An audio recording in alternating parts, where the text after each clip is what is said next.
આજ રોજ તારીખ 8/7/26ના રોજ ભરૂચ જિલ્લાના ઝઘડિયા તાલુકાના આમોલઝર અને ગુંડેચા 2 અને ગુંડેચા 3 ને જોડતો મેઇન રસ્તો જેનું કામ ચાલુ કર્યા બાદ 8 મહિનાથી બંધ હાલતમાં છે અને જેના કારણે વરસાદ પડતા જ બંને તરફના નાળા પાસે બનાવેલા ડાયવર્ઝનો ધોવાઈ જતા ગામના લોકોને પડતી મુશ્કેલીના કારણે આજ રોજ આમ આદમી પાર્ટીના પઢવાણિયા તાલુકા પંચાયતના સભ્ય અને ગામ આગેવાનો દ્વારા વાલિયા માર્ગ અને મકાન વિભાગને આવેદનપત્ર આપવામાં આવ્યું અને રજૂઆત કરવામાં આવી. સાંભળો પઢવાડિયા તાલુકા પંચાયતના સભ્ય શ્રી રોશનભાઈ સિંધી શું કહી રહ્યા છે.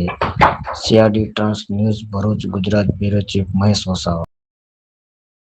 જિલ્લા પંચાયત માર્ગ અને મકાન વિભાગ વહીવટી કચેરી વાલિયા ખાતે આવ્યા છે અને અમારી રજૂઆત એ છે કે આ આમોલઝરથી ઝઘડિયા તાલુકાના આમોલઝર અને ગુંડેચાને જોડતો જે રસ્તો છે એ રસ્તાની કામગીરી આજથી 8 થી 9 મહિના પહેલાં ચાલુ કરવામાં આવી હતી, પરંતુ કોઈક ને કોઈક કારણોસર આ જે અધિકારીઓ છે એમની નિષ્કાળજી અને તંત્રની નિષ્કાળજીના લીધે એ રસ્તો 8 થી 9 મહિના સુધી થઈ ગયા છતાં પણ બનેલ નથી.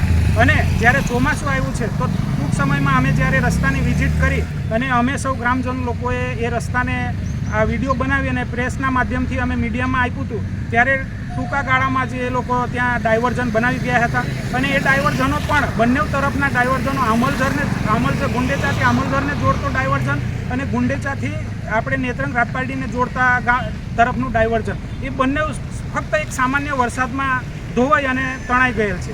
આજે ત્યાં ડાયવર્ઝન નથી. આજે જ્યારે અમે વહીવટી કચેરીએ જ્યારે રજૂઆત કરવા માટે આવ્યા છે તો અહીંયા એવું કહેવામાં આવે છે કે ભાઈ કોન્ટ્રાક્ટરના માણસો આવી જશે, કોન્ટ્રાક્ટરના માણસો કરી દેશે, પરંતુ જે ગામ લોકોને હાલાકી ભોગવવાની થઈ રહી છે એ હાલાકીનું જવાબદાર કોણ છે? આ જ વહીવટી તંત્ર અને આ જ વહીવટી કચેરી એની જવાબદાર છે.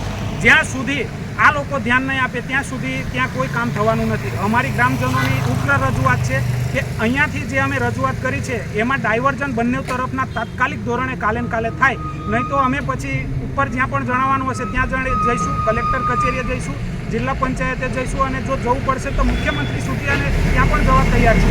એટલે અમારી અરજ છે કે આજે આવેદનપત્ર આપ્યું છે એ આવેદન પર તાત્કાલિક ધોરણે કામગીરી ચાલુ કરવામાં આવે.